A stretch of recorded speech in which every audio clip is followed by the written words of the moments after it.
தேசபந்து தென்னக்கோனுக்கு விளக்கமறியல், நீதிமன்றம் அதிரடி உத்தரவு. சர்ச்சைக்குரிய யூடியூபர் கிருஷ்ணாவுக்கு நீதிமன்றம் பிறப்பித்துள்ள உத்தரவு. யாழ்ப்பாண பல்கலைக்கழகத்தின் 39வது பட்டமளிப்பு விழா இன்று ஆரம்பம். நாடாளுமன்றத்தில் அர்ச்சுனா எம்பிக்கு விதிக்கப்பட்டுள்ள தடை, சபாநாயகரின் அதிரடி அறிவிப்பு. யாழில் காவல்துறையினர் மீது தாக்குதல், சந்தேக நபர் தப்பியோட்டம். வடக்கு கிழக்கில் இளைஞர்களுக்கான வேலை வாய்ப்பு, சபையில் சுட்டிக்காட்டிய ஸ்ரீதரன் எம்பி. தேசபந்து தென்னக்கோனின் வீட்டில் மீட்கப்பட்ட 1000 மதுபான போத்தல்கள். உலகின் 14 நாடுகளில் இருந்து இறக்குமதி செய்யப்படும் மரக்கறி வகைகள், பழங்கள், தானிய வகைகள் மற்றும் 300க்கும் அதிகமான நந்திமார் தயாரிப்புகள் என அனைத்து பொருட்களையும் மொத்தமாகவும் சில்லறையாகவும் உங்களிடம் பெற்றுக் VSCO Cash and Carry என்றும் உங்களுடன். தொடர்பென விரிவான செய்திகள். காவல்துறை மாதிபர் தேசபந்து தென்னக்கோனை நாளை வரையில் விளக்கமறியலில் வைக்குமாறு நீதிமன்றம் உத்தரவிட்டுள்ளது.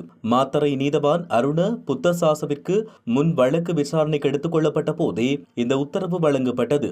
இந்நிலையில் அவரின் பிணை கோரிக்கை குறித்த முடிவு நாளை வழங்கப்படும் என தெரிவிக்கப்பட்டுள்ளது. பிடியாணை பிறப்பிக்கப்பட்ட நிலையில் காவல்துறையால் தேடப்பட்டு வந்த காவல்துறை மாதிபர் தேசபந்து தென்னக்கோன் இன்று நீதிமன்றத்தில் சரணடைந்துள்ளார். காவல்துறை மாதிபராக பணியாற்றிய தேசபந்து தென்னக்கோனுக்கு சொந்தமான கோகந்தரவில் உள்ள வீடு சோதனைக்குட்படுத்தப்பட்டது. குற்றப்புலனாய்வு திணைக்கள அதிகாரிகளால் நேற்று பிற்பகல் இவ்வாறு சோதனை மேற்கொள்ளப்பட்டது. வீட்டில் இருந்த சில சந்தேகத்துக்குரிய பொருட்கள் தொடர்பில் விசாரணைகள் மேற்கொள்ளப்படுவதாக அதிகாரிகள் தெரிவித்தனர். தேசபந்துவை உடனடியாக கைது செய்து நீதிமன்றில் முன்னிலைப்படுத்துமாறு மேன்முறையீட்டு நீதிமன்றம் உத்தரவிட்டுள்ள நிலையில் குற்றப்புலனாய்வு திணைக்களம் இவ்வாறு விசாரணை குழுக்களை நியமித்துள்ளது.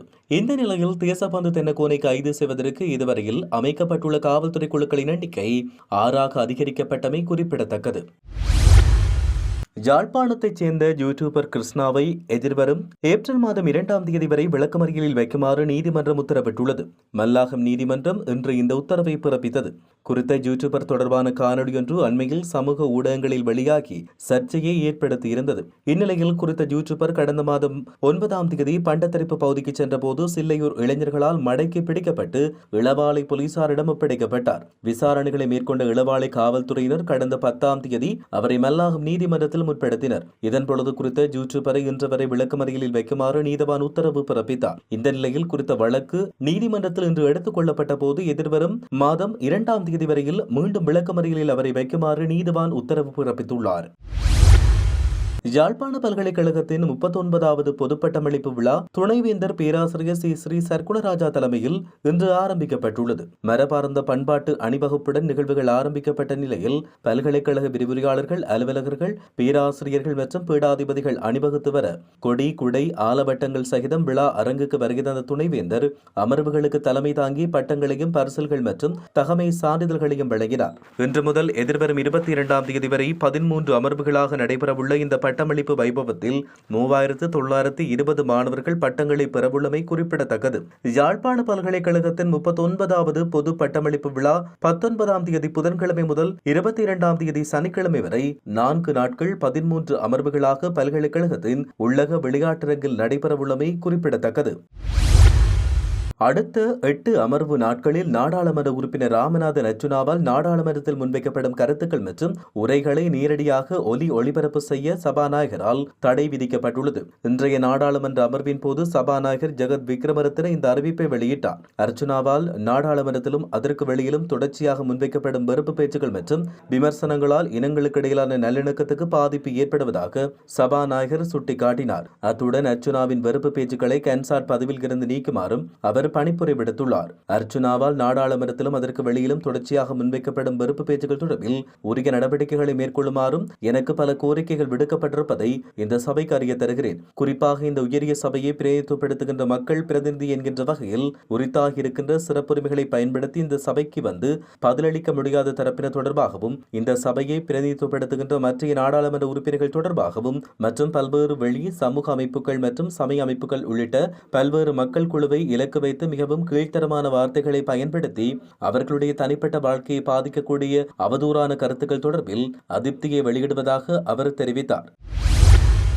யாழ்ப்பாணத்தில் கைது செய்ய சென்ற காவல்துறையினரை தாக்கிவிட்டு நபர் ஒருவர் தப்பிச் சென்றுள்ளார். குறித்த சம்பவம் நேற்று தெல்லிப்பள்ளி பகுதியில் இடம்பெற்றது. தப்பிச் சென்ற சந்தேக நபரை கைது செய்யுமாறு நீதிமன்றம் பிடியாணை பிறப்பித்தது. இதையடுத்து நீதிமன்றத்தின் கட்டளையை நிறைவேற்றுவதற்காக தெல்லிப்பள்ளி காவல்துறையினர் குறித்த சந்தேக நபரை கைது செய்ய சென்றனர். இதன்பொழுது குறித்த சந்தேக நபர் தகாத வார்த்தை பிரிவித்தை பிரிவித்து காவல்துறையினர் மீதும் தடியால் தாக்குதல் நடத்தியதோடு அங்கிருந்து தப்பிச் சென்றார். இந்நிலையில் தாக்குதலுக்குள்ளான காவல்துறை உத்தியோகத்தர் யாழ்ப்பாண வைத்தியசாலையில் அனுமதிக்கப்பட்டு சிகிச்சை பெற்று வருகிறார். மேலும் தப்பிச் சென்ற சந்தேக நபரை தேடும் பணியில் தெல்லிப்பள்ளி காவல்துறையினர் முன்னெடுத்து வருகின்றனர். வடக்கு கிழக்கு இளைஞர்களுக்கு வேலை வாய்ப்புக்கான தளங்கள் எங்கேயும் திறக்கப்படவில்லை என இலங்கை தமிழரசு கட்சியின் நாடாளுமன்ற உறுப்பினர் ஸ்ரீதரன் சுட்டிக்காட்டியுள்ளார். வரவு செலவு திட்டத்தின் கைத்தொழில் மற்றும் தொழில் முயற்சியாண்மை அபிவிருத்தி அமைச்சு, இளைஞர் அலுவல்கள் மற்றும் விளையாட்டுத்துறை அமைச்சுக்கான ஒதுக்கீடு மீதான குழுநிலை விவாதத்தில் உரையாற்றும் போதே அவர் இவ்வாறு தெரிவித்தார். இப்போது யாழ்ப்பாணத்தில் சுற்றுலா பயணிகளை இலக்காக கொண்டு பிரியாணி மற்றும் சாப்பாட்டு கடைகள் திறக்கப்படுகின்றன. இவ்வாறு சுற்றுலா பயணிகளுக்கு சாப்பாடு கொடுக்க பிரியாணி கடைகள் திறக்கப்படுகின்றதை தவிர யாழ்ப்பாணம், மட்டக்களப்பு, திருகோணமலை, கிளிநொச்சி, மன்னார், முல்லைத்தீவு, வவுனியாவில் உள்ள இளைஞர்களுக்கான வேலைக்கான தளம் எங்கே திறக்கப்படுகிறது என்றும் அவர் கேள்வி எழுப்பினார். உற்பத்தி துறை, வேலை வாய்ப்புக்கான தளங்கள் தள்ளி போகின்றன. உங்களின் 5 ஆண்டுகளில் செய்யும் ஆட்சியை அடுத்த கட்டத்துக்கு கொண்டு செல்லும். இதற்கான உங்களின் முன்னேற்றமான முயற்சிகளுக்கு எங்கள் ஒத்துழைப்புகளை வழங்க தயாராக இருக்கிறோம். இதேவேளை காங்கேசன்துறை சீமேந்து தொழிற்சாலை இப்போது மூடப்பட்டு அங்கிருந்த இரும்புகள் களவாடப்பட்டு சீமேந்து அத்திவாரங்கள் மட்டுமே எஞ்சியுள்ளன. அவ்விடத்தில் சீமேந்து தொழிற்சாலையை உருவாக்க வசதிகள் கூட உருவாக்கப்படவில்லை. மேலும் பரந்தன் ரசாயன தொழிற்சாலை ஒரு காலத்தில் ஆசியாவில் பெயர் போன தொழிற்சாலையாக இருந்தது. இப்போது அந்த இடத்தில் தொழில்பேட்டையை உருவாக்குவதாக இந்த அரசாங்கம் குறிப்பிட்டுள்ளமை வரவேற்கத்தக்க விடயம் என்றும் அவர் தெரிவித்தார். மாத்தறை நீதிமன்றத்தில் இன்று சரணடைந்த முன்னாள் காவல்துறை அதிபர் தேசபந்து தென்னக்கோனின் வீட்டில் நடத்தப்பட்ட சோதனையின் பொழுது 1000 மதுபான போத்தல்கள் மீட்கப்பட்டுள்ளன. நாடாளுமன்றில் இன்று உரையாற்றிய போது பாதுகாப்பு அமைச்சர் ஆனந்த விஜயபால இதை தெரிவித்தார். முன்னாள் காவல்துறை அதிபர் தேசபந்து தென்னக்கோனின் வீட்டில் சுமார் 795 வெளிநாட்டு மதுபான போத்தல்களும் 214 வைன் போத்தல்களும் கண்டெடுக்கப்பட்டதாக அவர் தெரிவித்தார். அத்துடன் சோதனை நடவடிக்கையில் 2 கைத்தொலைபேசிகளும் மீட்கப்பட்டதாக அவர் தெரிவித்தார். இந்த தொலைபேசியில் இருந்து முக்கியமான தகவல்களை கண்டறிய முடியும் என்றும் அமைச்சர் தெரிவித்தார். எதிர்காலத்தில் இந்த விடயம் குறித்து நீதிமன்றத்துக்கு அறிக்கை அளிப்பதாக பொது பாதுகாப்பு அமைச்சர் ஆனந்த விஜயபால மேலும் தெரிவித்தார். தேசபந்து தென்னக்கோனுக்கு சொந்தமான கோகந்தரவில் உள்ள வீட்டில் குற்றப்புலனாய்வு திணைக்கள அதிகாரிகள் நேற்று நடத்திய சோதனையின் பொழுதே மேற்படி பொருட்கள் கண்டுபிடிக்கப்பட்டன. பேராயர் மெல்கம் கர்தினால் ரஞ்சித் தாண்டகியின் ஆதங்கம் நியாயமானது. உயிர்த்த ஞாயிறு தின தாக்குதலோடு தொடர்புடைய பிரதான சூத்திரதாரிகள் விரைவில் சட்டத்தின் முன்பாக நிறுத்தப்படுவார்கள் என அமைச்சரவை பேச்சாளர் அமைச்சர் நலிந்த ஜேதிச தெரிவித்தார். அமைச்சரவை தீர்மானங்களை அறிவிக்கின்ற ஊடகவியலாளர் சந்திப்பின் போதே அவர் இந்த விடயத்தை தெரிவித்தார். பேராயர் மெல்கம் கர்தினால் ரஞ்சித் தாண்டகியின் அறிவிப்பை எதிர்மறையான ஒரு விடயமாக நாங்கள் பார்க்கவில்லை. அவரால் தெரிவிக்கப்படும் விடயங்கள் நியாயமானவையாகும். எந்தவொரு பிரச்சனையின் போதும் பாதிக்கப்பட்ட சமூகத்தினர் மனதளவில் பாரிய துயரத்தை எதிர்கொள்ள நேரிடும். அந்த சமூகத்தோடு தொடர்பு இவர்களுக்கு அது பாரிய கவலை அளிக்கும். அந்த வகையில் கத்தோலிக்க மக்கள் கொல்லப்பட்டமை தொடர்பில் பேராயரின் அதிருப்தியும் கவலையும் ஏற்றுக்கொள்ளக்கூடியதாகும். அரசு என்கின்ற ரீதியில் எமக்கும் அதற்கான பொறுப்பு காணப்படுகிறது. எனவே உயிர்த்த ஞாயிறு தின தாக்குதல் குறித்த விசாரணைகளின் முன்னேற்றத்தை கூறுவதை விட அதன் அடிப்படையில் எடுக்கப்பட உள்ள சட்ட நடவடிக்கைகள் என்ன என்பதை விரைவில் அனைவராலும் அறிந்து கொள்ள முடியும். கொலையாளிகளே இதனை பயன்படுத்திக் கொண்டு ஆட்சி அதிகாரத்தை கொண்டு சாட்சிகளை அளித்த சூழலில் நாம் இப்போது ஆட்சி அமைத்திருக்கிறோம். ஆகவே மீண்டும் அவற்றினை முன்னெடுப்பது இலகுவான விடயமல்ல. அதற்கு காலம், நேரம் இன்னும் அதிகமாக தேவைப்படும். எவ்வாறானாலும் இந்த கொடூர சம்பவத்தோடு தொடர்புடையவர்கள் நிச்சயமாக சட்டத்தின் முன்பாக நிறுத்தப்படுவார்கள் என்றும் அவர் இதன்போது சுட்டிக்காட்டியிருந்தார்.